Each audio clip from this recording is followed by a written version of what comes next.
Hello साथियों, मैं पंकज वैष्णव आप सभी का स्वागत करता हूं मिशन ज्ञान चैनल पर। आज हम जानेंगे विश्व की कुछ प्रमुख स्थलाकृतियों के बारे में, जैसे कि मरुस्थल कौन कौन से हैं विश्व में, प्रमुख पर्वतमालाएं और उनके शिखर कौन से हैं विश्व में, विश्व की प्रमुख नदियां कौन सी है, और ये शीतोष्ण घास के मैदान क्या होते हैं, और ये विश्व में कौन कौन से हैं। ये चारों ही चीजें एक फैक्चुअल रूप में आपके एग्जाम में पूछी ही जाती है, तो ये चारों ही टॉपिक बहुत इंपॉर्टेंट है। तो शुरू करते हैं इन चारों टॉपिक को समझना। यदि आप विश्व के मैप पर देखोगे तो आपको 7 महाद्वीप मिलेंगे: एशिया, यूरोप, अफ्रीका, उत्तरी अमेरिका, दक्षिण अमेरिका, ऑस्ट्रेलिया और सबसे नीचे अंटार्कटिका। तो इन्हीं 7 महाद्वीपों में मुख्य मरुस्थल कौन से हैं, मुख्य पर्वतमालाएं कौन सी हैं, नदियां कौन कौन सी बहती है, और अंत में देखेंगे कि शीतोष्ण घास के मैदान कौन से होते हैं। तो शुरू करते हैं विश्व के प्रमुख मरुस्थल से। मरुस्थल होते क्या हैं?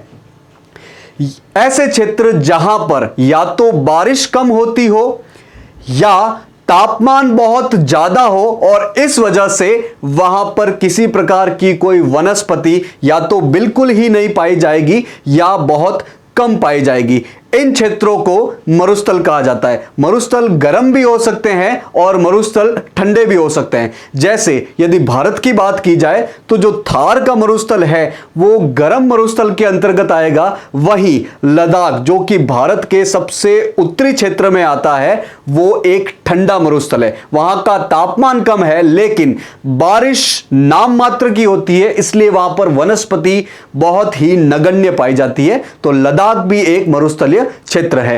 तो इन्हीं मरुस्थल को देखना है हमें महाद्वीपों के रूप में कि विश्व में कौन कौन से महाद्वीप में कौन कौन से प्रमुख मरुस्थल है। जैसे कि एशिया की ही बात की जाए तो एशिया में आएगा थार का मरुस्थल, ऊपर यहां है गोबी का मरुस्थल, इसके बाद अरब प्रायद्वीप में ये अरब का मरुस्थल, यूरोप महाद्वीप में कोई मरुस्थल नहीं है। तो विश्व का एकमात्र महाद्वीप जहां पर कोई मरुस्थल नहीं है। फिर नीचे अफ्रीका में आओगे तो उत्तर में है सहारा का मरुस्थल, नीचे नामीब का मरुस्थल, कालाहारी का मरुस्थल। इसी प्रकार उत्तरी अमेरिका में भी मुख्य रूप से मोजावे नाम का मरुस्थल है। नीचे दक्षिण अमेरिका में एटाकामा, पैटागोनिया ऐसे मरुस्थल है, और ऑस्ट्रेलिया में भी गिब्सन, सिम्पसन, ग्रेट विक्टोरिया नामक मरुस्थल है। तो हमें ये एग्जाम के लिए याद रखना है कि कौन कौन से महाद्वीप में कौन कौन से मरुस्थल पाए जाते हैं मुख्य रूप से, या कौन से मरुस्थल कौन से महाद्वीप में। हालांकि यहां पर देश और क्षेत्रों की भी जानकारी दी गई है कि कौन से मरुस्थल मुख्य रूप से कौन से देश और कौन से क्षेत्र में आते हैं, लेकिन एग्जाम के लिए आपको महाद्वीपों की जानकारी तो होनी ही चाहिए। और यदि आपके पास समय और एनर्जी बच जाए तब आप याद करोगे कि कौन से देश और कौन से क्षेत्र में। जैसे कि सबसे पहले एशिया महाद्वीप की बात करते हैं। तो एशिया महाद्वीप में थार मरुस्थल है जो कि भारत और पाकिस्तान में पाया जाता है। फिर अरब प्रायद्वीप में अरब का मरुस्थल पाया जाता है। फिर चीन और मंगोलिया में गोबी का मरुस्थल पाया जाता है। चीन में ही टकला मकान नामक मरुस्थल है। तो ये 4 मरुस्थल कौन कौन से? थार, अरब, गोबी, टकला मकान एशिया में है। इसके अलावा चलते हैं फिर अफ्रीका महाद्वीप में, क्योंकि यूरोप में कोई मरुस्थल नहीं है। यह चीज भी आपको याद रखनी है कि यूरोप महाद्वीप में मरुस्थल नहीं है। अफ्रीका में सहारा मरुस्थल है। फिर कालाहारी अफ्रीका में ही है। सोमाली, नामीब ये भी अफ्रीका में ही है। उसके बाद उत्तरी अमेरिका में मोजावे नाम का मरुस्थल है। दक्षिण अमेरिका में पैटागोनिया और अटाकामा नामक मरुस्थल है। ऑस्ट्रेलिया महाद्वीप में सिम्पसन, गिब्सन और ग्रेट विक्टोरिया मुख्य रूप से ये 3 मरुस्थल है। तो मरुस्थल के नाम और वो कौन से महाद्वीप में पाए जाते हैं वो चीजें हमें पता होनी चाहिए। ये विश्व के प्रमुख मरुस्थल है जहां से आपके एग्जाम में क्वेश्चन देखने को मिलते हैं। मरुस्थल के बाद हम चलते हैं विश्व की प्रमुख पर्वत श्रेणियों पर। एशिया से शुरू करते हैं। एशिया में आप जानते ही होंगे कि पर्वत है। हिमालय के ऊपर काराकोरम भी है जो कि ट्रांस हिमालय में आता है। इसके अलावा हिंदुकुश है, तिएनसान है। एशिया और यूरोप को अलग करने वाला एक पर्वतमाला है यूराल माउंटेन। इसके बाद पूर्ण तरह से यूरोप में पाई जाने वाली है अल्प्स पर्वतमाला। फिर नीचे अफ्रीका में आ जाओ, अफ्रीका में मिलेगा आपको ऊपर ही एटलस। इसके बाद आप आ जाओ उत्तरी अमेरिका में, उत्तरी अमेरिका में मिलेगा रॉकीज। नीचे दक्षिण अमेरिका में एंडीज और ऑस्ट्रेलिया में पाया जाएगा ग्रेट डिवाइडिंग रेंज। तो ये है विश्व की प्रमुख पर्वत श्रेणियां। तो एक बार टेबल रूप में इनको देख लेते हैं। जैसे कि हिमालय पर्वत की सबसे ऊंची चोटी हमें मालूम होनी चाहिए माउंट एवरेस्ट, और माउंट एवरेस्ट भारत में नहीं है बल्कि नेपाल में है। तो एशिया में है माउंट एवरेस्ट और एशिया के कौन से देश में है? नेपाल में है। इसके बाद आता है गॉडविन ऑस्टिन जो कि हिमालय पे ही पाया जाता है लेकिन ये भारत में है। और भारत कहां पर है? एशिया में है। एशिया में ही कंचनजंगा मिलेगी और कंचनजंगा कहां पर है? भारत में है। इसके बाद चलते हैं फिर मध्य एशिया में तिएनसान। मध्य एशिया मतलब एशिया का ही एक भाग। एशिया और यूरोप को अलग करने वाली एक पर्वत श्रृंखला है जिसका नाम है यूराल। ये सबसे इंपॉर्टेंट है, एग्जाम में क्वेश्चन देखने को मिलता है कि एशिया और यूरोप को अलग करने वाली पर्वत श्रृंखला कौन सी है? तो नाम है यूराल। उसके बाद चलते हैं आल्प्स। आल्प्स को कभी कभी एल्फ भी लिखा आ सकता है, तो ये दोनों ही एक ही नाम है और ये पाई जाती है यूरोप महाद्वीप में। यूरोप महाद्वीप के बाद चलते हैं हम अफ्रीका महाद्वीप में। अफ्रीका महाद्वीप में ऊपर की ओर एटलस पर्वत मिलेगा। अफ्रीका महाद्वीप के बाद उत्तरी अमेरिका में मिलेगा रॉकीज, दक्षिण अमेरिका में है एंडीज, ऑस्ट्रेलिया में है ग्रेट डिवाइडिंग रेंज। तो ये थे विश्व की प्रमुख पर्वत श्रेणियां और वो कौन से महाद्वीप में पाई जाती है। भाई ये सारी चीजें बहुत इंपॉर्टेंट है और सीधी एग्जाम में पूछ ली जाती है एकदम फैक्चुअल रूप में। पर्वत के बाद चलते हैं हम नदियों में। तो नदियों में शुरू करते हैं एशिया से। तो एशिया में भारत में तो मिली ही जाएगी गंगा। इसके अलावा बांग्लादेश की प्रमुख नदी जो कि भारत में भी बहती है वो है ब्रह्मपुत्र। उसके बाद चाइना में है यांगजे और है हुआंगहो।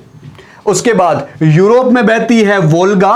नीचे अफ्रीका में बहती है नील नदी जो कि विश्व की सबसे लंबी नदी है। इसके बाद अफ्रीका में ही है कॉन्गो। उत्तरी अमेरिका में आ जाए तो मिलेगी मिसिसिपी मिसौरी। नीचे दक्षिण अमेरिका में मिलेगी अमेज़न जो कि पानी के मामले में विश्व की सबसे बड़ी नदी है और लंबाई के मामले में दूसरे नंबर पे आती है। तो ये सारी प्रमुख नदियां हैं जो कि विश्व के अलग अलग महाद्वीपों में पाई जाती है। तो टेबल रूप में इनको देख लेते हैं कि कौन कौन से महाद्वीप में मुख्य नदियां कौन कौन सी है। जैसे कि एशिया में है हुआंगहो, एशिया महाद्वीप में हुआंगहो। एशिया में ही है यांगजी जो कि एकमात्र चीन में ही बहती है और ये एशिया की सबसे बड़ी नदी है। एशिया में ही इरावती बहती है जो कि भारत के पड़ोसी देश म्यांमार की प्रमुख नदी है। फिर चलते हैं यूरोप में। यूरोप की प्रमुख नदी है वोल्गा, राइन और टाइबर। तो एग्जाम में क्वेश्चन पूछा जाएगा कि वोल्गा नदी कौन से महाद्वीप की नदी है? तो ये यूरोप की नदी है। यूरोप के बाद चलते हैं अफ्रीका महाद्वीप में। अफ्रीका महाद्वीप में बहती है नील नदी जो कि विश्व की सबसे लंबी नदी है। अफ्रीका महाद्वीप में एक नदी बहती है कांगो जिसको जायरे नदी भी कहते हैं। अफ्रीका में ही है नाइजर। उसके बाद अफ्रीका में भी बहती है लिम्पोपो। फिर हम चलते हैं उत्तरी अमेरिका महाद्वीप में। उत्तरी अमेरिका में आपको मिलेगी मिसिसिपी। मिसिसिपी को मिसिसिपी मिजोरी भी कहा जाता है। दक्षिण अमेरिका महाद्वीप में है अमेज़न जो कि विश्व की सबसे बड़ी नदी है पानी के मामले में और लंबाई के मामले में ये नील नदी के बाद दूसरे नंबर पे आती है। इसके बाद हम देख लेते हैं कि हर महाद्वीप की सबसे लंबी नदी कौन सी है। यहां से भी आपके एग्जाम में क्वेश्चन पूछे जाते हैं। जैसे कि एशिया महाद्वीप की सबसे लंबी नदी है यांगजी नदी जो कि पूर्ण रूप से चीन नामक देश में ही बहती है। फिर आती है यूरोप। यूरोप में है वोल्गा नदी, यूरोप की सबसे लंबी नदी वोल्गा नदी। अफ्रीका महाद्वीप की सबसे लंबी नदी नील नदी जो कि पूरे विश्व की सबसे लंबी नदी है। इसके बाद उत्तरी अमेरिका में सबसे लंबी नदी है मिसिसिपी नदी। दक्षिण अमेरिका में सबसे लंबी नदी है अमेज़न नदी, जो कि विश्व की दूसरे नंबर की सबसे लंबी नदी है, और यदि पानी के मामले में बात किया जाए तो विश्व की सबसे बड़ी नदी है। फिर ऑस्ट्रेलिया में सबसे लंबी नदी है मरे डार्लिंग नदी। महाद्वीपों की सबसे लंबी नदी के बाद देखते हैं हम भारत के पड़ोसी देशों की सबसे लंबी नदियां कौन सी है। जैसे कि नेपाल की सबसे लंबी नदी है कर्णाली, भूटान की सबसे लंबी नदी है मानस, पाकिस्तान की सबसे लंबी नदी है सिंधु जो कि भारत में भी बहती है, अफगानिस्तान की सबसे लंबी नदी है हेलमंड, बांग्लादेश की सबसे लंबी नदी है ब्रह्मपुत्र जो कि भारत में भी बहती है, म्यांमार की सबसे लंबी नदी इरावदी, और नीचे श्रीलंका की सबसे लंबी नदी है महावेली गंगा। अब विश्व की कुछ प्रमुख नदियां हैं जैसे कि नील, अमेज़न, इनके बारे में बात कर लेते हैं।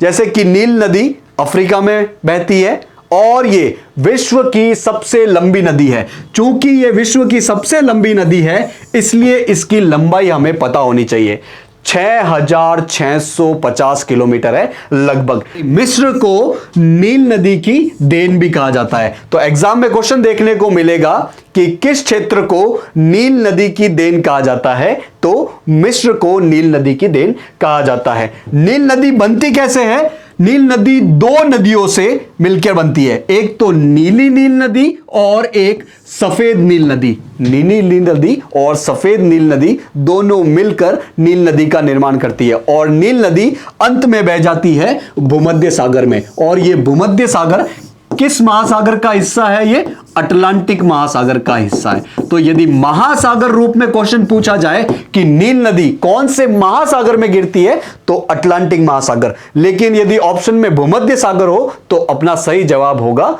भूमध्य सागर, अटलांटिक महासागर। ये भूमध्य सागर जो है वो यूरोप और अफ्रीका के बीच में पाया जाता है। ये नील नदी दक्षिण से उत्तर की ओर बहती है और अंत में फिर भूमध्य सागर में मिल जाती है। दूसरी नदी है अमेज़न नदी जो कि दक्षिण अमेरिका महाद्वीप में बहती है। ये नील नदी के बाद दूसरी सबसे लंबी नदी है और इसकी लंबाई हमें पता होनी चाहिए 6575। लेकिन पानी के मामले में, पानी के घनत्व के मामले में ये विश्व की सबसे बड़ी नदी है। ये निकलती कहां से है? ये एंडीज पर्वत श्रृंखला से निकलती है और अंत में ये भी अटलांटिक महासागर में गिर जाती है। तो नील और अमेज़न दोनों ही अटलांटिक महासागर में गिरती है। अमेज़न के बाद नंबर आता है यांगसी नदी का। तो नील और अमेज़न के बाद विश्व की तीसरी सबसे लंबी नदी है। इसकी लंबाई है 6300 किलोमीटर और ये एशिया की सबसे लंबी नदी है। साथ ही किसी भी एक देश में बहने वाली सबसे लंबी नदी है। यांगसी नदी सिर्फ और सिर्फ चीन में ही बहती है। ये तिब्बत के पठार से निकलती है और अंत में ये पूर्वी चीन सागर में गिर जाती है। तो ये थी विश्व की 3 प्रमुख नदियां। अब 3 ऐसी नदियां देखते हैं जो कि प्रमुख अक्षांश रेखाओं को 2 बार काटती है। प्रमुख अक्षांश रेखाएं कौन कौन सी है? ये अपना ग्लोब जो बीचों बीच वाली अक्षांश रेखा है, 0 डिग्री अक्षांश रेखा, वो है भूमध्य रेखा। इस भूमध्य रेखा को एक नदी 2 बार काटती है, उसका नाम है जायरे या कांगो नदी। ये जायरे या कांगो नदी किस महाद्वीप की नदी है? अफ्रीका महाद्वीप की नदी है। तो भूमध्य सागर को 2 बार काटने वाली नदी कौन सी है? जायरे, जिसे कांगो नदी भी कहते हैं। इसके बाद आप 23.5 डिग्री उत्तरी अक्षांश यानी कि कर्क रेखा, कर्क रेखा को 2 बार काटने वाली नदी है माही नदी। माही नदी एशिया महाद्वीप में और अपने देश भारत में बहती है। तो कर्क रेखा को 2 बार काटने वाली नदी कौन सी है? माही नदी कर्क रेखा को 2 बार काटती है। फिर मकर रेखा, मकर रेखा 23.5 डिग्री दक्षिणी अक्षांश मकर रेखा। मकर रेखा को 2 बार काटने वाली नदी का नाम है लिम्पोपो नदी। और ये लिम्पोपो नदी कौन से महाद्वीप में बहती है? अफ्रीका महाद्वीप में बहती है। मकर रेखा को 2 बार काटती है। भूमध्य रेखा को 2 बार काटने वाली जायरे या कांगो, कर्क रेखा को 2 बार काटने वाली माही नदी और मकर रेखा को 2 बार काटने वाली लिम्पोपो नदी। नदियों के बाद हम अपने लास्ट टॉपिक पे चलते हैं जो कि है शीतोष्ण घास के मैदान। शीतोष्ण घास के मैदान क्या होते हैं? पहले हम ये समझते हैं कि शीतोष्ण क्या होता है। शीतोष्ण दो शब्दों से मिलकर बना है, शीत प्लस उष्ण। तो विश्व के वो क्षेत्र जहां की जलवायु न तो ज्यादा ठंडी है और न ज्यादा गर्म है, वो क्षेत्र कहलाएंगे शीतोष्ण जलवायु वाले क्षेत्र। ये क्षेत्र कहां पाए जाते हैं भाई? भूमध्य रेखा के आसपास, भूमध्य रेखा के आसपास वाला क्षेत्र, 0 डिग्री अक्षांश वाला भूमध्य रेखा के आसपास वाला क्षेत्र, चूंकि यहां पर तापमान ज्यादा रहता है तो ये उष्ण कटिबंधीय क्षेत्र में आएगा, लगभग कर्क रेखा और मकर रेखा के बीच वाला क्षेत्र। इस कर्क रेखा से लेके लगभग आर्कटिक वृत्त जो कि 66.5 डिग्री लाइन है, इसी प्रकार नीचे मकर रेखा से लेके अंटार्कटिक वृत्त जो कि 66.5 डिग्री दक्षिणी अक्षांश है, इसके बीच वाला क्षेत्र ये शीतोष्ण कटिबंध में आएगा। न तो ये ज्यादा ठंडा होगा न ज्यादा ये गर्म होगा। वहीं इसके उत्तर की तरफ और इसके दक्षिण की तरफ जाओगे तो वहां पर आपको ठंड ज्यादा मिलेगी। उत्तरी ध्रुव और दक्षिण ध्रुव की तरफ जाओगे तो वहां पर ठंड मिलेगी। तो इसी क्षेत्र में ये जो क्षेत्र है, यहां पर विश्व के कुछ प्रमुख घास के मैदान पाए जाते हैं जिन्हें शीतोष्ण घास के मैदान कहा जाता है। इन शीतोष्ण घास के मैदान के बारे में एग्जाम में पूछ लिया जाता है, कोई नाम दे दिया जाएगा और पूछा जाएगा ये कौन से महाद्वीप में है। तो बात करते हैं, सबसे पहले एशिया में आपको मिलेगा स्टेपीज। तो स्टेपीज क्या है? स्टेपीज है आपका शीतोष्ण घास का मैदान और कौन से महाद्वीप में पाया जाता है? एशिया में। एशिया के बाद आ जाओ आप उत्तरी अमेरिका में, तो स्टेपीज के बाद पाया जाएगा यहां पे प्रेरीज। प्रेरीज क्या है? वो शीतोष्ण घास का मैदान जो कि उत्तरी अमेरिका में पाया जाता है। फिर दक्षिण अमेरिका में शीतोष्ण घास के मैदान को कहा जाता है पैम्पास। फिर अफ्रीका में है वेल्स और ऑस्ट्रेलिया में है डाउन्स। स्टेपीज, प्रेरीज, पैम्पास, वेल्स और डाउन।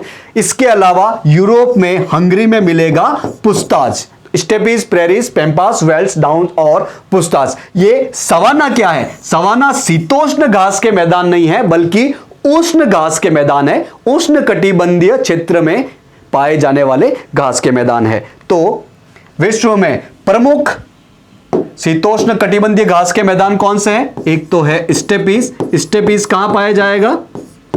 स्टेपीज मिलेगा आपको एशिया में। इसे कभी कभार यूरेशिया भी कह दिया जाता है कि ये यूरेशिया में पाया जाता है। स्टेपीज। स्टेपीज के बाद मिलेगा आपको प्रेरीज। प्रेरीज कहां मिलेगा? उत्तरी अमेरिका में, नॉर्थ अमेरिका में, उत्तरी अमेरिका में। इसके बाद दक्षिण अमेरिका में मिलेगा आपको पैम्पास, दक्षिणी अमेरिका। अफ्रीका में मिलेगा आपको वेल्स।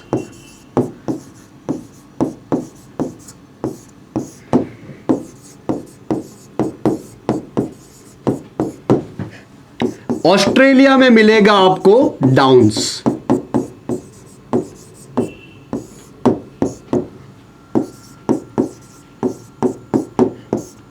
और एक है आपका पुस्ताज।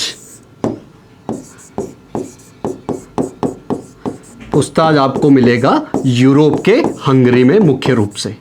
तो ये है विश्व के प्रमुख शीतोष्ण घास के मैदान। शीतोष्ण घास के मैदान मतलब वो घास के मैदान जो कि शीतोष्ण जलवायु क्षेत्र में मिलते हैं। तो ये 4 बातें हमने कर ली। विश्व के प्रमुख मरुस्थल, विश्व की प्रमुख पर्वत श्रेणियां, पर्वतमालाएं, विश्व की प्रमुख नदियां और शीतोष्ण घास के मैदान। इन 4 टॉपिक में से आपको एग्जाम में क्वेश्चन देखने को मिलेगा ही मिलेगा। तो आशा करता हूं कि आज का लेक्चर आपको समझ में आया होगा।